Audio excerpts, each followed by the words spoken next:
Justin P., 15 ans, voulait être le Che Guevara de l'écologie, le Casanova des salles de classe. Raté. Ce matin-là, il a enfilé sa cagoule, glissé 2 couteaux dans son sac et envoie son manifeste. Un pavé vert où il maudit l'humanité. Écocide, crie-t-il. Il hurle cela dans sa tête, rêvant de sauver la planète. Mais c'est une lycéenne qu'il vise, celle qui a osé dire non à son cœur enflammé. Dans les couloirs de Notre-Dame de toute aide, il frappe, froid, précis, puis s'acharne sur 3 autres, comme si le monde entier devait payer son chagrin.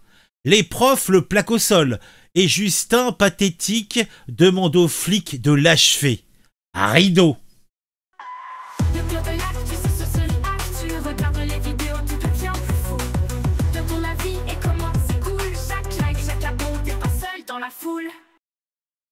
C'était il y a quelques heures à peine, ça s'est passé, je pense, un peu avant l'heure du déjeuner, vers 12h30.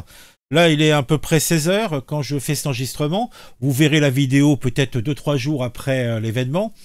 Nous sommes le 24 avril et c'est pendant cette pause déjeuner que le carnage a débuté. Tout cela s'est passé dans les couloirs du lycée privé Notre-Dame de toute aide.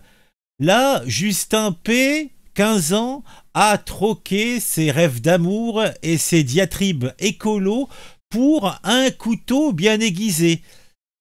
Dans l'opération, une lycéenne est morte, oui. Une autre, ou plutôt un autre élève, c'est un garçon, lutte encore pour sa vie et 2 autres gamins pansent leur plaie. Ils ont été touchés moins gravement, mais bon, j'aimerais pas être à leur place quand même, ça va sans dire. Derrière ce bain de sang écolo, un ado dépressif. On a un manifeste vert teinté de fiel qui a été envoyé à tout l'établissement scolaire, donc plus de 2000 mails envoyés avec un brûlot poussif, un PDF de 15-20 pages où dans un français diligent et dans un mélange d'idées biscornues, eh bien ce Justin P. a essayé de justifier son acte derrière des simagrées écolo extrémo-gauchos, socialement adventistes et LFI compatibles. Mais au final, c'est qu'un taré qui est conduit, un incel qui ne pouvant prendre le cœur et le corps d'une fille, a décidé de l'envoyer à Pattray en lui enfonçant son couteau dans le cœur, à défaut de lui enfoncer autre chose, là où je pense.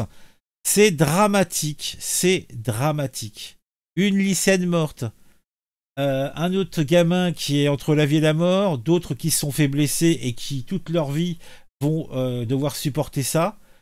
Et on a un ado dépressif. Non mais putain, si vraiment il en avait marre de la vie, qu'il se fasse sauter le caisson, hein, on l'aurait regretté, etc. Mais au moins, il aurait amené personne d'autre que lui-même. C'est affligeant. Donc, on va quand même resituer un petit peu cette histoire, cette sombre affaire, mes bons camarades. Donc, il est 12h30. Quand Justin P., alors P, ça doit être pour pignolard, je suppose, cagoule sur le visage et lame à la main commence à semer la terreur. Montant au 2e étage du lycée, il frappe une lycéenne, c'était sa cible, avec une précision glaçante.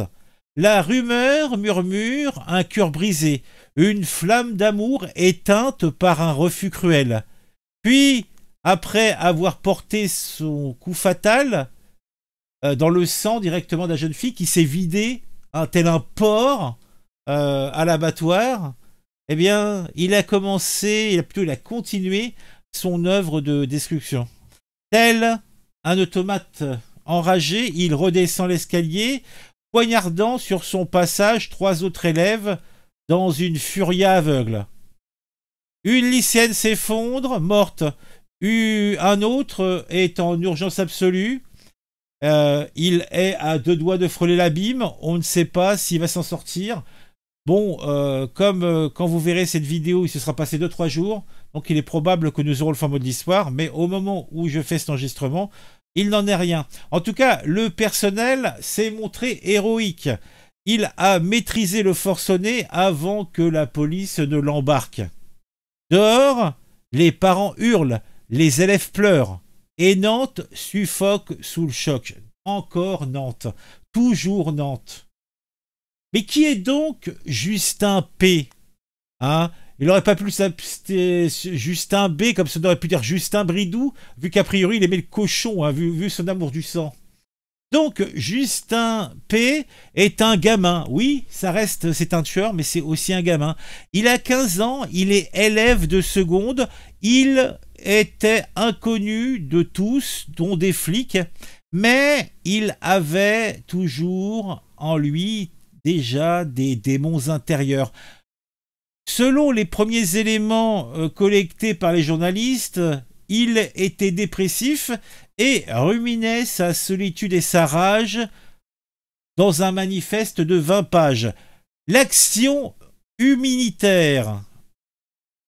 L'action humanitaire, ça fait très écolo. Hein. Donc, mail qui a été envoyé à ses camarades le matin même. Dedans, dans ce brûlot, il crache sur l'écocide globalisé et la colonisation intellectuelle. Un charabia qui sent la croisade verte dopée aux hormones adolescentes. Sur X, certains crient à l'extrême gauche, d'autres à l'incel, et conduit. Obsédé par une fille qui n'a pas voulu de lui. En tout cas, peu importe l'étiquette, son couteau a parlé plus fort que ses mots. Ah, mais bon, cela me rappelle quand j'étais petit, pas plus grand que 3 pommes, et que c'était les années 70, à cette époque-là, on avait des fifous, hein, qui étaient complètement illuminés. À l'époque, on avait la fraction armée rouge, par exemple, donc c'était des rouges champs, des cocos d'extrême gauche, qui tuait au nom d'idéaux tordus. Justin, lui, n'a pas de camarade de lutte, il a fait ça tout seul comme un grand, puisqu'il avait juste un mal-être et une lame bien aiguisée. Alors, est-ce que c'est un écolo? Est-ce que Marine Tondelier est partiellement responsable de son acte? J'irai pas jusqu'à dire ça, mais j'aime à le penser. Alors, il était aussi amoureux transi. Donc, tout ça, ça fait une belle brochette de bonne cause. Donc, dans un cocktail explosif, eh bien, ce gamin a confondu son mal-être personnel et la vision qu'il avait d'une planète qui saigne. Donc, autant que peuvent saigner maintenant ses victimes. Bon, pendant ce temps-là, hein, on est en France. Là, tu vois, il y a Rataillot et l'autre, là, et la meuf, là, comment elle s'appelle? L'ancienne première ministre, je ne me souviens plus de son nom. La fumeuse de vapotage, là. Qui vont débarquer. Data, il y a 2 ministres qui vont se déplacer donc à Nantes pour cette histoire. Pourquoi? Comment? Tout ça peut se montrer auprès des journalistes. Mais bon, pendant ce temps-là, la France regarde ses écoles devenir des arènes, puisque c'est le cas. Maintenant, on va se souvenir un petit peu, hein, on va revenir dans le temps. Ah non, Arras, en 2023, un prof égorgé. Aujourd'hui à Nantes, une lycéenne fauchée. Demain quoi? Dans les établissements... Eh bien, les établissements scolaires, les couteaux pullulent, les ados s'arment et les ministres défilent. Voilà, Elisabeth Borne, j'avais oublié son nom. Elisabeth Borne, Bruno Retailleau en tête, vont se déplacer et déposer une gerbe, à savoir, donc au lycée nantais. Hein, tout ça pour se faire bien voir et pour pouvoir verser des petites larmes de crocodile. Après... on peut se poser sur la question, où sont les fouilles à l'entrée des établissements scolaires? Où sont les sanctions quand des enfants sont pris avec des armes? On en est où au niveau du retour de l'ordre? Puisque à force de caresser les idéologies woke et les délires verts dans le sens du poil, on récolte des Justin P. Ces gamins qui transforment leur chagrin d'amour en hécatombe. Sur X... le réseau social, la colère gronde. Certaines idéologies, bien traitées dans les médias, méritent un examen. Et si c'était ça le fond du problème? Une jeunesse gavée de slogans, abandonnée à ses pulsions et à un État qui baisse les bras, mais tout le temps, décidément. Justin P. voulait sa révolution, il n'aura que des menottes. Sa révolte verte, son amour bafoué, tout ça s'achève dans une mare de sang et un lycée en deuil.